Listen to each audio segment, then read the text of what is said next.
Bismillahirrahmanirrahim. So finally, we are going to start our last session. In today's lecture, we are understanding, we can gain understanding of the genetic algorithm, and we have little numerical of the algorithm, and we see the working of the genetic algorithm, and we also see the different steps of the algorithms. We also define I am also define the flow chart of the genetic algorithm. So in flowchart, we have just starting points or then initializing and then measure the convergence. And if the convergence is not clear, then go to for selection, crossover mutation, and after that they are going to a convergence and exit point. So now we are discussing about the so this is a selection area which we are discussing. The main idea, better individual gets higher chances, जो मैंने अभी बात की है कि जिसका area ज्यादा होगा और उसके चांसेस जो हैं वो मैक्सिमम होंगे, जो इसको बोलते हैं हम roulette wheel. So assign each individual part of the roulette wheel. और सिलेक्शन के हमारे पास और भी मेथड्स हैं. वो कौन कौन से मेथड्स हैं वो मैं आपको बताता हूँ.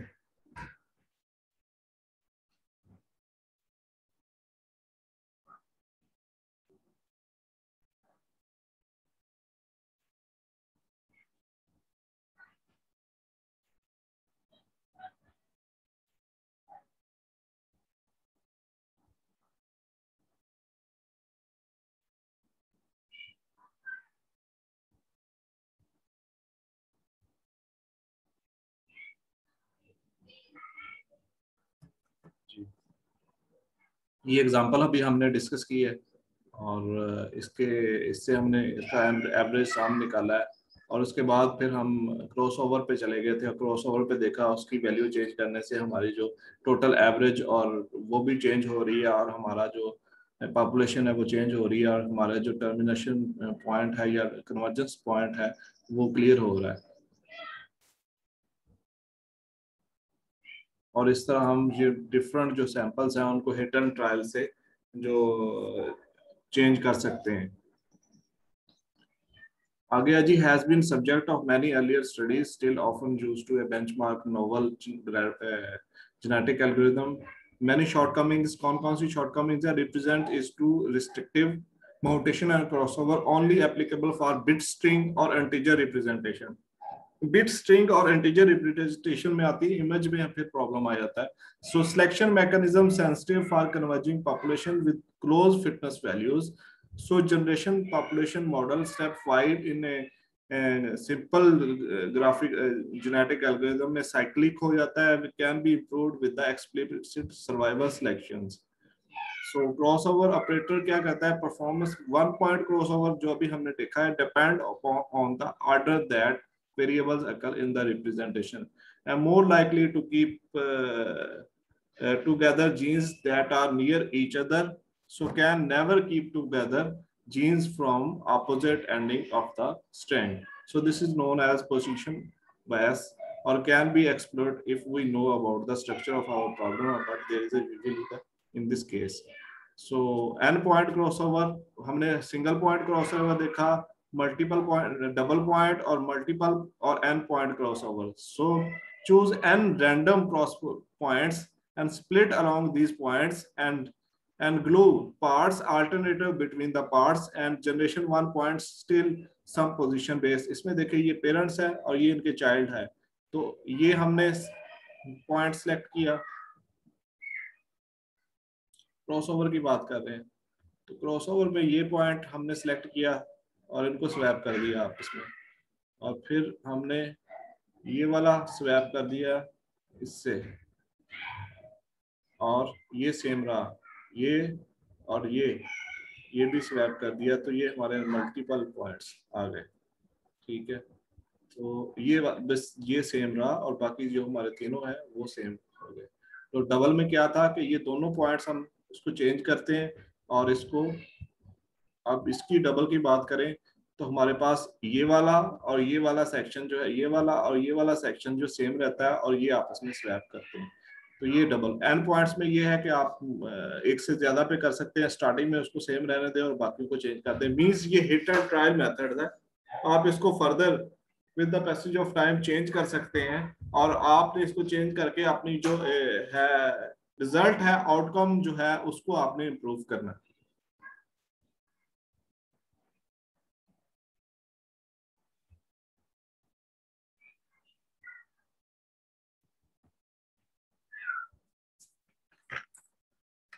जी इसके अलावा हमारे पास मोटेशन है।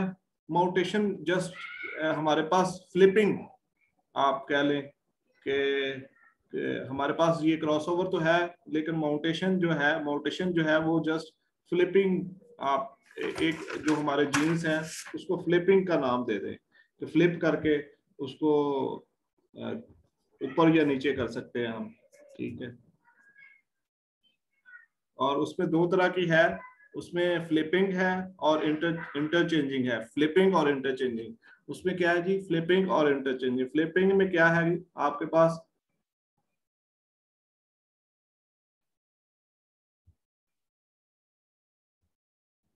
ये जी अब जो म्यूटेशन है मे भी आगे आ जाए, चले वहीं डिस्कस करते हैं। आगे हमारे पास आ रही है uniform crossover. So assign heads to one parent state to the other and flip a coin for each genes of the first child, so make inverse copy of the gene of the second child. So second child की आप inverse copy बना दें। Inheritance is independent of the position. So आप उसका child बना सकते हैं। जैसे देखें ये है, इसमें 0 1, इसका एक इनवर्स लिया, फिर उसका आगे इनवर्स लिया, फिर एक का लिया, फिर आगे इनवर्स लिया, फिर एक का इनवर्स लिया, फिर आगे इनवर्स लिया। तो ये इस तरह जो है ये चेंजिंग उसकी होती रह रही है। और इसमें आप देखें यूनिफॉर्म में क्या हो रहा है, हमारे पास ये सेम रह रहे हैं और इसको स्वैप कर दिए, और फिर ये सेम रह रहे हैं, फिर इसको स्वैप कर दिए,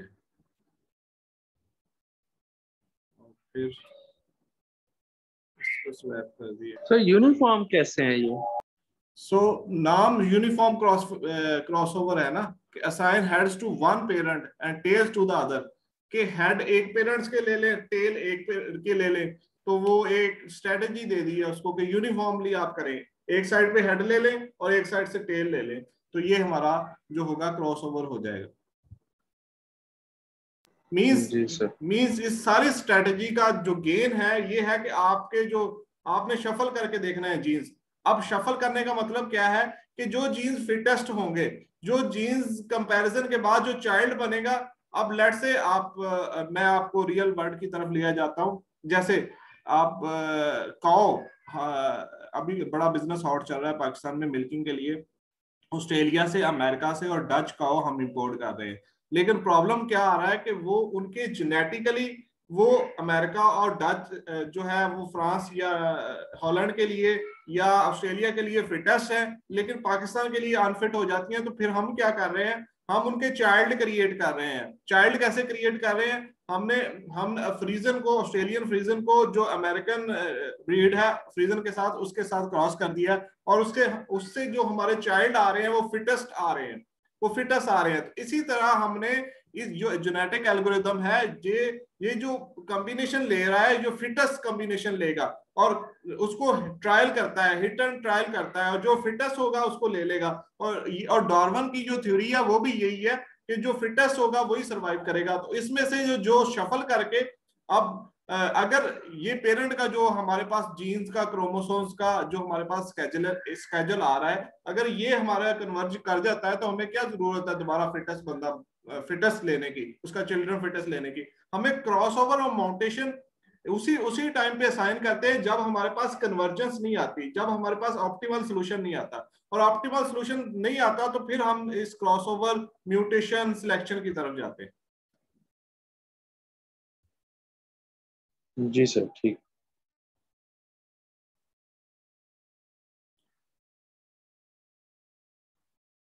जी, क्रॉसओवर और mutation, so decade along debate which one is better, necessary main background, so answer at least rather wide agreement, so it depends upon the problem.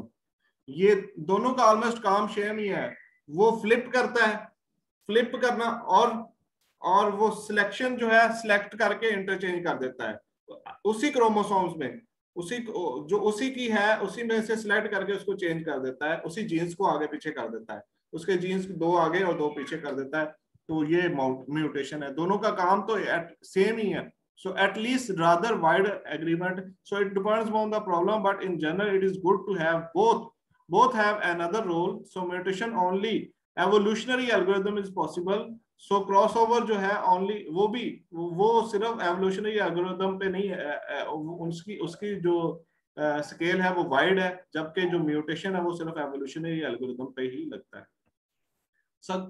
So और explanation है इसकी, explorating, discovering promising area in the search space, so gaining information on the problem, and exploiting, optimizing within a promising area using information, so there is cooperation and competition between them. Crossover is explorative, it makes big jump to an area somewhere in between two parents areas, so mutation is exploitive, it creates random small diversity, so हमने जो इसकी child भी create कर रहे हैं, जो मजीद chromosome का आपस में एक्सचेंज कर रहे हैं, तो वो इसलिए कर रहे हैं कि हमें डाइवर्सिटी चाहिए, तो जितना algorithm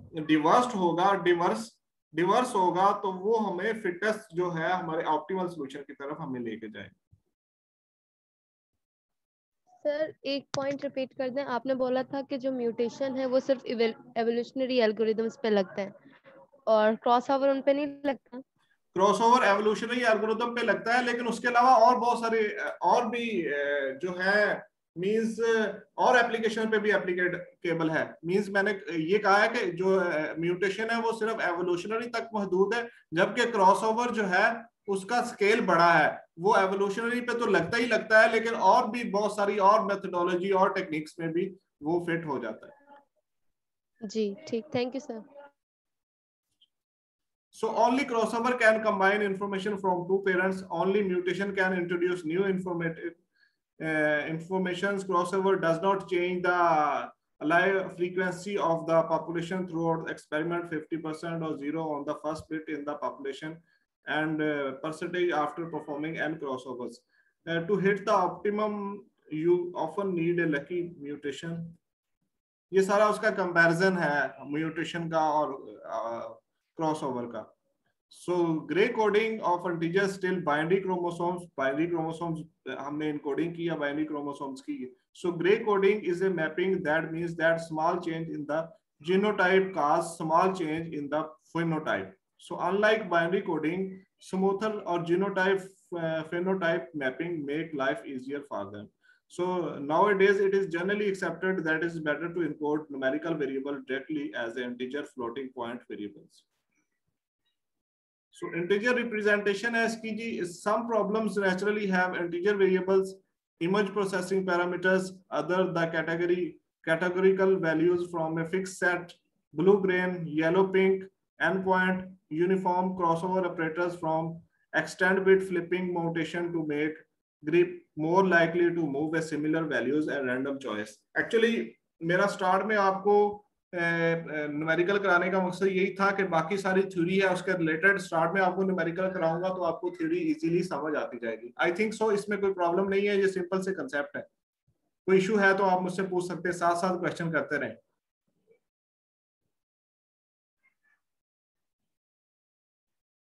So many problem occurs a real value problem, continuous parameter optimization problem, जिसमें आपके एक्चुअली है, ये मेरा आप पेपर पढ़ेंगे तो उसमें ये सारे फंक्शन जो है मैंने डिफाइन किए हुए हैं। Actually function often use in, और ये जो फंक्शन है इसमें जो मैंने अपना पार्टिकल स्वॉर्म ऑप्टिमाइजेशन एल्गोरिथम लगाया हुआ है, और इसका ये एक बेस्ट ऑप्टिमाइजेशन आपका ये बेसिक है, इसको आप कॉम्प्लेक्स ऑप्टिमाइजेशन प्रॉब्लम भी कहते हैं, ये रियल वैल्यू प्रॉब्लम भी कहते हैं। मैथमेटिकल प्रॉब्लम है और इस पे हम मीन और स्टैंडर्ड डेविएशन निकालते हैं और उस पे फिर आगे उसकी फिटनेस कवर जो है कर्व वो हमें नजर आती है।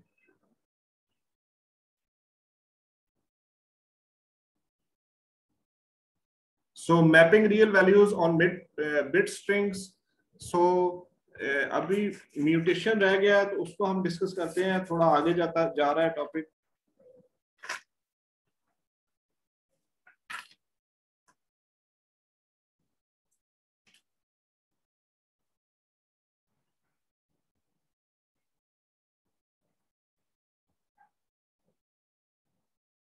हमने फिटनेस फंक्शन देख लिया, सिलेक्शन देख ली, और उसके बाद हमने क्रॉसओवर देख लिया। अब म्यूटेशन की तरफ चलते हैं।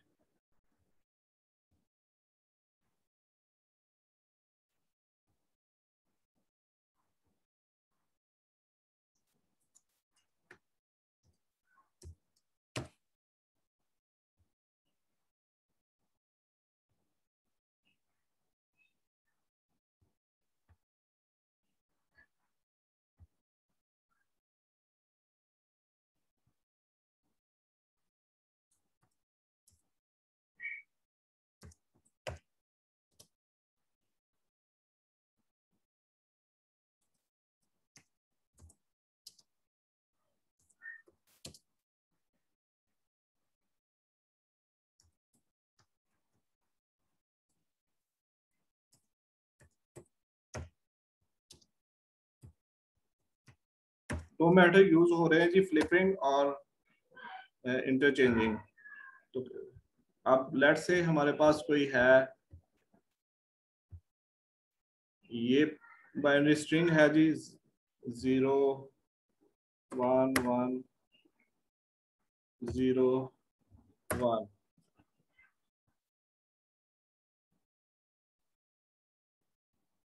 और दूसरी है जी हमारे पास 0 1 0 0 1।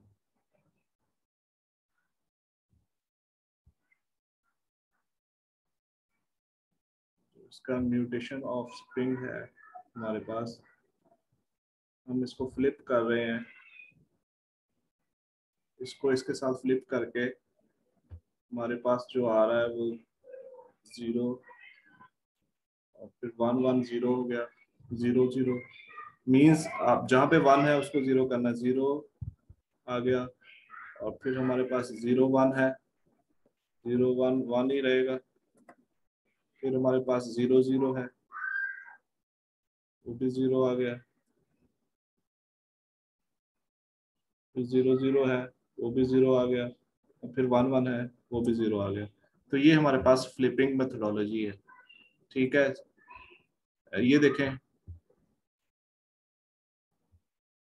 ये 0 और ये 0 0 आ गया, और ये 1 और ये 1 0 आ गया, और ये 0 और ये 1 फिर 1 आ गया, और ये 0 और ये 0 आ गया। आगे आगे इसमें एक 0 था और एक 1 था।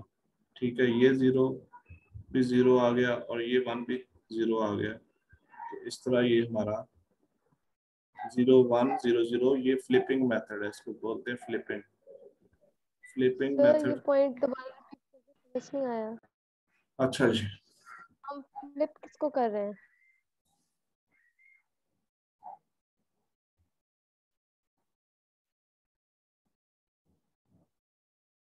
लेट्स से जी ये हमारे पास एक स्ट्रिंग है, गौर से देखिएगा 0 1 1 0 0 1।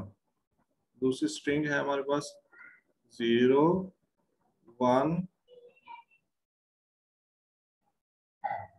0 0 0 1।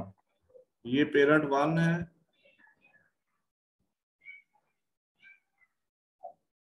ये पेरेंट 2 है, और अब हमने इसका चाइल्ड क्रिएट करना है। Mutation method, using mutation method. Mutation में हम फ्लिपिंग यूज कर रहे हैं,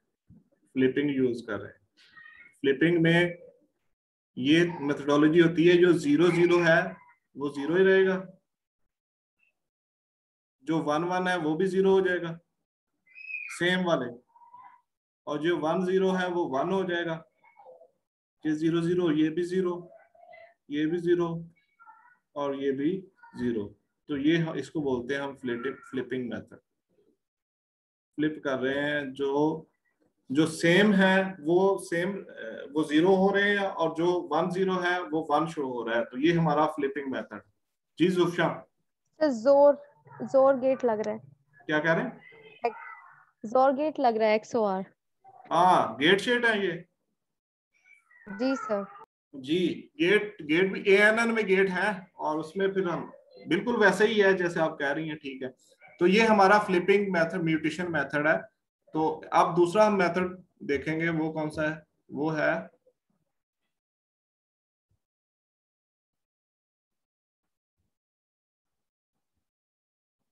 वो है इंटरचेंजिंग। उसमें क्या हो रहा है हमारे पास?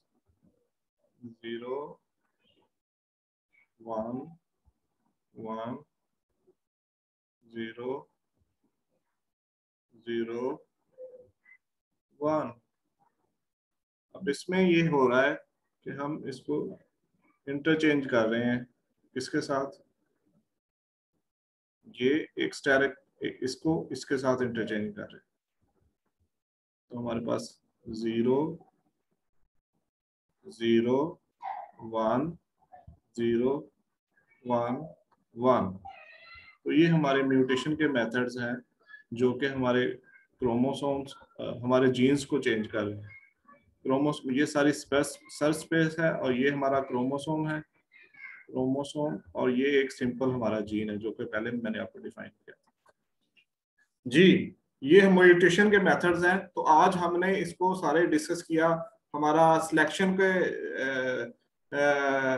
मेथड को डिस्कस किया, फिटनेस फंक्शन को डिस्कस किया, हमारा क्रॉसओवर क्या होता है, म्यूटेशन क्या होता है, और फिर उसका जो जेनेटिक एल्गोरिथम का एक बेसिक फ्लो चार्ट है उसको सारा डिस्कस किया, और एक न्यूमेरिकल एग्जांपल भी की, जिससे आपको आइडिया होगा। आप इसकी दोबारा से वीडियो देखेंगे अगर आपको फर्स्ट टाइम में थोड़ा मुश्किल टॉपिक है। बहुत ज्यादा रिसर्च हो चुकी है दुनिया में, इसमें बहुत पॉपुलर